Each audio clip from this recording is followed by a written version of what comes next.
अस्सलाम वालेकुम student, class 10th और सब्जेक्ट सोशल साइंस, इसका पार्ट पॉलिटिकल साइंस हम पढ़ रहे हैं। और आज डेट जो है ये है 16 सितंबर 2020 और आज का टॉपिक हमारा है डिसेंट्रलाइजेशन इन इंडिया।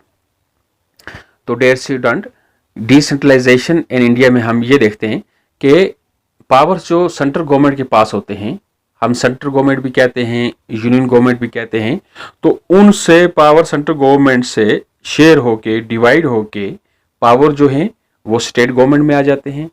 और स्टेट गवर्नमेंट में हम ये देखते हैं कि स्टेट गवर्नमेंट के अंदर हमारे और भी एडमिनिस्ट्रेटिव यूनिट होते हैं। जैसे हम पहले डायरेक्ट सीधा अपने गांव में आ जाएंगे। हम गांव में देखते हैं, गांव में जो है हमारा एक वार्ड होता है। वार्ड में सब जो हम वोटर हैं, हम उस वार्ड के मेंबर होते हैं। उस जो वोटर जो हैं हम वोट दे के एक पंच बनाते हैं। फिर ये पंच जो हैं गांव के अंदर जितने पंच होंगे हल्के के अंदर, ये पंच जो हैं इनके ऊपर एक हमारा बड़ा होता है गांव में, हम उसे प्रधान भी बोलते हैं और सरपंच बोलते हैं। तो सरपंच हम जो जिस वक्त सरपंच बन जाता है, ये हमारी ग्राम सभा होगी। ये गवर्नमेंट का एक यूनिट हो गया, यानी सेमी गवर्नमेंट हम इसको कहेंगे, क्योंकि पावर जब डिवाइड होते हैं तो पावर शेयर होकर इनके पास भी आ जाते हैं। फिर हम ये देखते हैं कि हमारे ब्लॉक लेवल पे हम जाएंगे। जितने भी सरपंच जो हैं और ये पंचेस जो हैं, ये पंचेस मिल के इनका एक इलेक्शन होता है। ये अपना एक हेड चुनते हैं, उसको हम बोलते हैं चेयरमैन, या वो होता है ब्लॉक लेवल पर, या उसको ब्लॉक मंडली बोलते हैं। ब्लॉक लेवल में जो होता है हमारी पंचायत का, हम उसको बोलते हैं चेयरमैन। फिर हम ये देखते हैं ये चेयरमैन जो है ये इसी तरह से हमारे डिस्ट्रिक्ट लेवल पे जो होता है, हम उसको बोलते हैं जिला परिषद।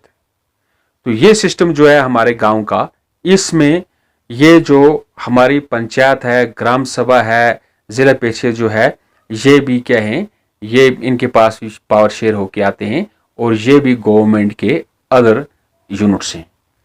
तो फिर हम देखते हैं कि शहर, हम जब टाउन में जाते हैं, टाउन में देखते हैं वहाँ क्या होता है जी, वहाँ भी इलेक्शन होता है। वहाँ टाउन में म्यूनिसिपल कॉर्पोरेशन जो होती है उसके मेयर को चुनते हैं, उनका बड़ा होता है वो। तो कहने का ये मकसद जो है, ये हमने तफसीली तौर पर पहले देखा कि डिसेंट्रलाइजेशन जो है इसमें पावर शेयर होते हैं, सेंटर से पावर शिफ्ट हो जाते हैं स्टेट के पास, और स्टेट के अंदर फिर हम देखते हैं पावर्स होते हुए म्यूनिसिपल कॉर्पोरेशन से फिर जिला परिषद, फिर चेयरमैन ब्लॉक लेवल पे, फिर हम आते हैं सरपंच, फिर पंच तक पहुंच जाते हैं। तो ये जो है हमारा सिस्टम, इसको हम बोलते हैं डिसेंट्रलाइजेशन इन इंडिया। तो इसमें हम ये भी देखते हैं कि पहले हम कह रहे थे कि हमारी गवर्नमेंट जो है it is a two tier of system, यानी इसके टू टायर हैं। जैसे हमने कहा था कि सेंट्रल गवर्नमेंट या यूनियन गवर्नमेंट और स्टेट गवर्नमेंट, लेकिन एक तीसरा टायर और इसके साथ ऐड हो गया, जिसको हमने कहा जी वो क्या है, म्यूनिसिपल कॉर्पोरेशन। म्यूनिसिपल कॉर्पोरेशन जो होती है वो भी उसके पास ही पावर शेयर होके आते हैं। तो इसमें से आज हमने ये सीखा। तो लेट अस स्टार्ट। अब हम ये पढ़ते हैं। We noted above the federal government have two or more tiers of government. We have so far discussed the two tiers of government in our country, but a vast country like India cannot be run only through these two tiers. States in India are as large as independent countries of Europe in terms of population. Uttar Pradesh is bigger than Russia.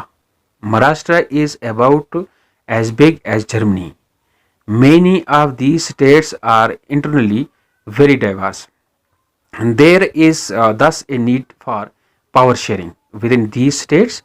Federal power sharing in India needs another tier of government below that of the state government. This is the rationale for decentralization of power. Thus resulted a third tier of government called local government. When power is taken away from central state governments and given to local government, it is called decentralization. The basic idea behind decentralization is that there are a large number of problems and issues which are best settled at the local level.